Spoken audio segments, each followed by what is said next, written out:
मुळामध्ये तुम्हाला सांगते, याच्यातली नवीन अपडेट सांगते की तुम्हाला असं वाटते की राजकीय तो कार्यकर्ता असल्यामुळे त्याचं राजकीय पाठबळ वगैरे तर मुळातच नाही, हे मी तुम्हाला सांगितलं।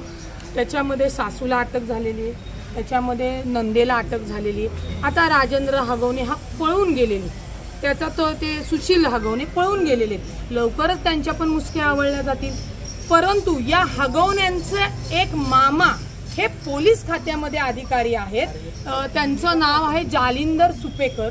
मग त्याच्या ह्याच्यातनं जर काही ही विशिष्ट सवलत देण्यात येत असेल तर त्याची चौकशी करून त्या पोलिसांवर सुद्धा कारवाई करण्यात येईल। ही माहिती आम्ही काल नंतर न घेतलेली आहे। तोपर्यंत जालिंदर सुपेकर हगवण्यांचे मामा आहेत हे आम्हाला कसं कळणार आहे, हे तुम्ही लक्षात घेतलं पाहिजे। राजकारण्यांचा ह्याच्याशी पाठबळ देण्याचा प्रश्नच येत नाही, त्यांच्यावर कठोर कारवाई होऊन या दोघांच्या मुसक्या आवळल्या जातील।